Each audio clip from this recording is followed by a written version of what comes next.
Bonjour mesdames et messieurs et bienvenue dans ce flash d'information. Ici à Abidjan, les grandes pluies ont commencé. En cette période, le risque d'inondation et autres catastrophes est très élevé. La ministre de la Salubrité et de l'Assainissement a visité les ouvrages de drainage des eaux usées et de ruissellement. Elle invite les populations à quitter les zones à risque. Franck Quadio. Ces images datent de quelques années. À Abidjan, c'était la désolation à chaque grande saison des pluies.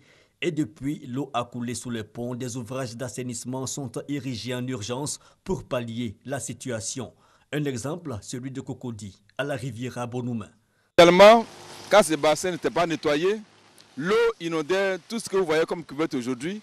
Et les maisons alentour, là, les gens libéraient les maisons. Voilà.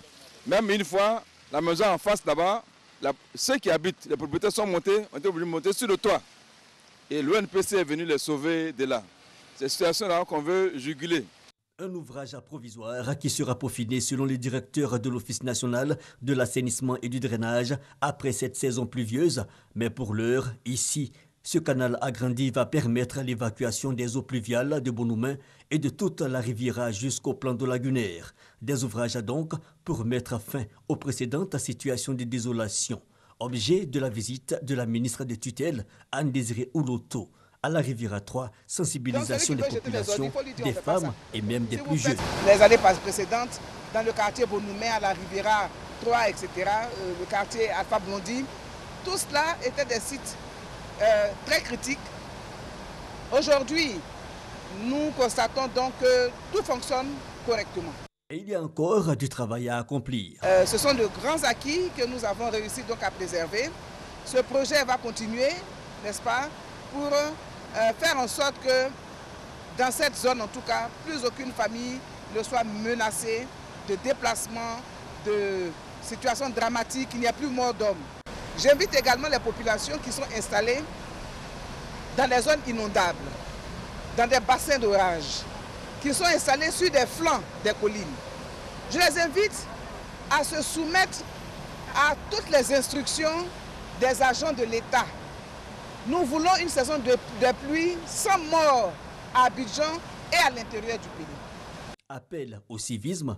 Pour nous en rendre compte, rendons-nous à Atekoubé. Ici, l'eau a envahi la chaussée, les canaux d'évacuation occupés par les riverains. Il y a l'indiscipline des riverains, que nous-mêmes on a essayé de les sensibiliser. Mais vous savez, nous sommes en Afrique, hein, quand il n'y a pas de sanctions, vraiment c'est pas facile. Voilà, parce qu'à notre niveau, bon, comme moi je représente un peu les transporteurs d'ici, et quand quelqu'un veut rentrer au bureau, c'est pas facile. Mais tu vas dire à quelqu'un de ne pas jeter les ordures, vous voyez, et tu as quoi comme pouvoir pour l'empêcher? La saison pluvieuse, on n'en est qu'au premier jet et déjà quelques désagréments.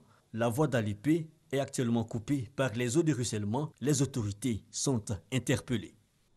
C'est un reportage de Franck Quadio. Le secrétaire général des Nations Unies, Ban Ki-moon, a fustigé hier mardi les dirigeants des pays les plus riches de la planète en raison de leur absence à l'importante rencontre humanitaire qui a pris fin en Turquie avec une longue liste de promesses dont l'implantation demeure toutefois incertaine, pointant plus particulièrement du doigt les dirigeants des pays du G7, le Canada, la France, l'Allemagne, l'Italie, le Japon, le Royaume-Uni et les États-Unis d'Amérique.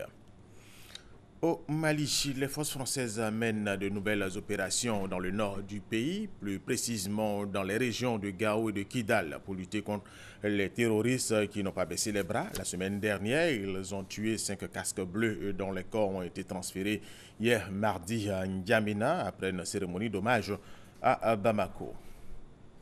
Et puis au Cap-Vert, l'épidémie de Zika, virus responsable de microcéphalie en Amérique latine qui a atteint le Cap-Vert il y a environ 6 mois, est sous contrôle et toutes les mesures sont prises pour éviter sa propagation dans d'autres pays africains. Allez, on poursuit en Syrie. La bataille de Raqqa, la capitale autoproclamée du groupe État islamique au nord de la Syrie, a commencé. Les forces démocratiques syriennes soutenues par les États-Unis d'Amérique et des groupes armés alliés ont déclenché hier mardi une offensive contre le fief de l'État islamique. Les ministres des Finances de la zone euro se sont accordés ce mercredi sur le déblocage de nouveaux prêts à la Grèce d'un montant total de 10,3 milliards d'euros. Des mesures progressives ont également été décrétées pour alléger la dette d'Athènes. Une première tranche de 7,5 milliards d'euros sera déboursée dès juin, suivie d'autres dont les montants et la date exacte n'ont pas été détaillés. Aux États-Unis d'Amérique, pour terminer, un juge a décidé que les éléments réunis par le procureur et mettant en cause l'acteur et producteur américain Bill Cosby, 78 ans, pour agression sexuelle, justifiaient la tenue d'un procès au pénal. Il risque 10 années de prison. Et c'est la fin de ce flash d'information. Merci de l'avoir suivi. Je vous retrouve à 13h.